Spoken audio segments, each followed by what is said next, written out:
আমরা ছিলাম দেশের সম্পদ হইতে পারতাম, সেখানে আমরা পরিবারের কাছে এখন বোঝা। আমাদের যে বাস্তবিক চিত্র এখন আমরা আসলে এটা কারো কাছে বর্ণনা করতে পারবো না। অনেকেই আছে যাদের প্রাইমারিতে জব হয়েছিল, বিভিন্ন ব্যাংকে জব হয়েছিল, সেই জবগুলো ছেড়ে দিয়ে তারপরে এই ট্রেনিং করতে গিয়েছে সারদাতে।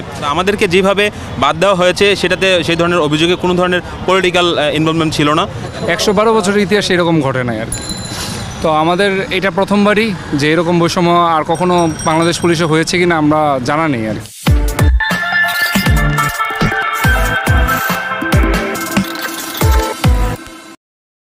এবং আমাদের এই 321 জনের হাজারো দিনের স্বপ্নভঙ্গ হয়েছে।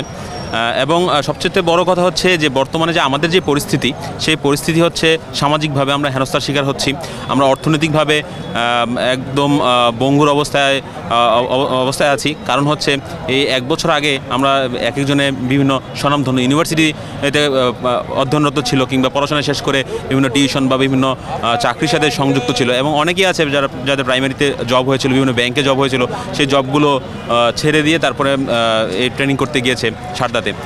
এর মধ্যে সারদাতে যাওয়ার পরেও অনেকের জব হয়েছিল, কিন্তু জব থেকে আসেনি। যেহেতু সবারই একটা, যারা পুলিশ হতে যায় সবার একটা ইচ্ছা থাকে দেশ এবং দেশের জনগণের সেবা করবে, সেই জন্য অনেকের চাকরি ওই ট্রেনিংরত ট্রেনিংরত যখন ছিল তখনও অফার আসার পরেও জয়েন করতে যায়নি। পলিটিক্যালি যদি কোনো ধরনের ইনভলভমেন্ট থাকতো সেই ধরনের অভিযোগ হয়তো আনতে পারতো, কিংবা ওইভাবে অন্যভাবে বাদ দিতে পারতো। কিন্তু আমাদেরকে যেভাবে বাদ দেওয়া হয়েছে সেটাতে সেই ধরনের অভিযোগে কোনো ধরনের পলিটিক্যাল ইনভলভমেন্ট ছিল না। এবং সবচেয়ে বড় কথা হচ্ছে যে এটা কর্তৃপক্ষ বুঝবে যে ওনারা কিভাবে আমাদেরকে পুনর্বহাল করতে চায়। এটা আমরা ওনাদের কাছে অন্য কোনো দাবি দিচ্ছি না। আমাদের দাবি একটাই, আমাদেরকে পুনর্বহাল। সেটা ওনারা যেভাবে মনে চায় সেভাবে ওনারা যেন পুনর্বহাল করে। অতীতে এরকম কখনো বিগত 20-25 বছরের মধ্যে আমরা এরকম 112 বছরের ইতিহাসে এরকম ঘটে নাই আর কি। তো আমাদের এটা প্রথমবারই যে এরকম বৈষম্য আর কখনো বাংলাদেশ পুলিশে হয়েছে কিনা আমরা জানা নেই আর কি। আমাদেরকে কিন্তু স্পেসিফিক উল্লেখ করে দেওয়া হয়েছে যে এখানে আমাদের শৃঙ্খলা বিরোধী একটা অভিযোগ আইনা, তারপর আমাদের বাধ্য হয়েছে। এখন এর বাইরে এখানে রাজনৈতিক কোনো ইনভলভমেন্ট বা এটা কর্তৃপক্ষ ভালো বলতে পারবে, এই ব্যাপারে আসলে আমরা বলতে পারবো না। কিন্তু আমাদের যে ইস্যু দেখায় বাদ দেওয়া হয়েছে, 112 বছরে পুলিশের ইতিহাসে এরকম নাই যে এই শৃঙ্খলার কারণে চাকরিচ্যুত করা হয়।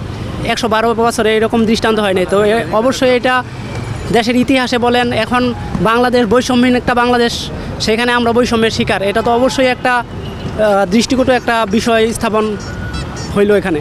আর আমাদের সাথে যেই ন্যায্য অধিকার থেকে বঞ্চিত করে আমাদের সাথে যেই ইয়াটা করা হয়েছে, আমরা এখন সামাজিকভাবে, আমরা পারিবারিকভাবে এখন যে হেনস্থার শিকার হইতেছে, আমরা ছিলাম দেশের সম্পদ হইতে পারতাম, সেখানে আমরা পরিবারের কাছে এখন বোঝা। আমাদের যে বাস্তবিক চিত্র এখন আমরা আসলে এটা কারো কাছে বর্ণনা করতে পারবো না।